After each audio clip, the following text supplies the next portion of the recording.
I just want to share my thoughts on the three prophetic wars in Israel: the Psalm 83 war, the Battle of Gog and Magog, and the Battle of Armageddon.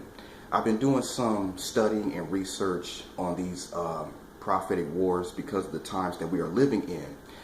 I'm not going to explain these wars in great detail because, I'm still doing some studying and research. So I just want to share my thoughts and give the basics of these wars. Now, the Psalms 83 war is all about Israel's neighbors. It's all about Israel's neighbors' intentions to destroy Israel. They want to exterminate Israel. You can read about that in Psalms chapter 83 verses 1 through 5. Now, the Muslim countries desire for Israel to be destroyed. I've read so many articles regarding Muslims and the haters of Israel calling for the destruction of Israel. The Iranian president says that Israel should be wiped off the map. He says that time and time again, and he be saying that Israel should be annihilated, and the Iranians, they're working on creating a nuclear bomb to try to decimate God's land. And that really sounds like Psalms 83.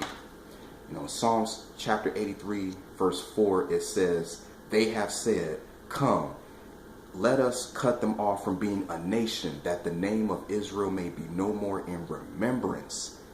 That sounds like Psalms 83. Now, I may be wrong, but I believe the Psalm 83 war is in the process of being fulfilled right before our eyes. I believe that because of Israel's neighbors. They are constantly demanding for the destruction of Israel. And that's what Psalms 83 is all about. It's all about the enemies of Israel trying to destroy Israel.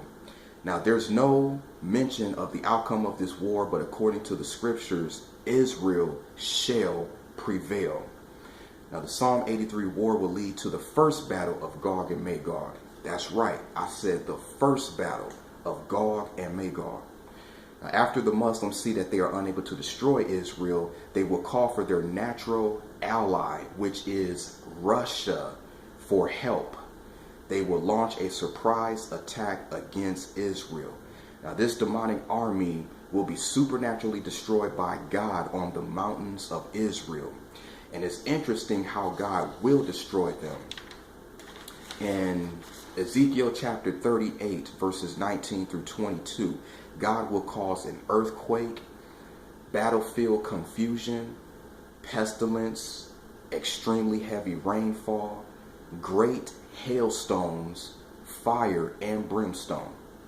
That would be amazing to see, And in verse 23, the last verse of Ezekiel 38, the nations of the world, including Israel, will know that this destruction was an act of God.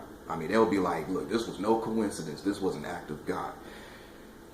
Now, the first battle of Gog and Magog may happen before or after the tribulation period, but it's a strong possibility that it may happen during the first 3.5 years of the tribulation period.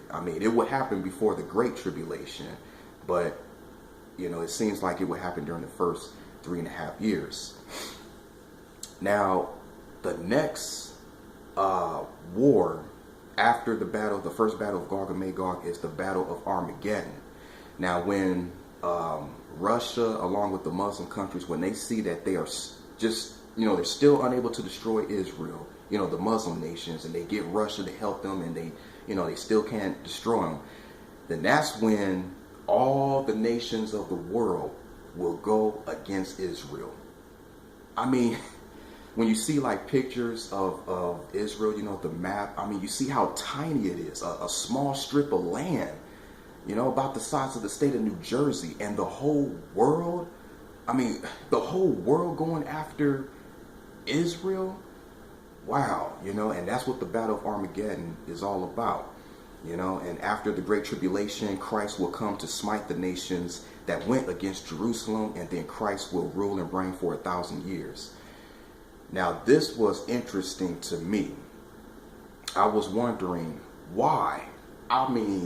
Why would man rebel against Christ after the millennial reign of Christ. Why? Now, after the Great Tribulation, there will be Jews and Gentiles, or you could say tribulation saints, that survived the worst time in history, human history, the Great Tribulation. They will populate the earth because most of human life will be dead, from the tribulation period. Now, the bride of Christ will be with Christ, establishing his righteous government, and we will be in our spirit bodies.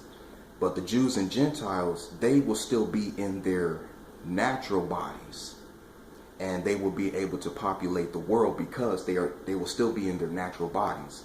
Now, man will see how life is with Christ ruling the earth in Jerusalem.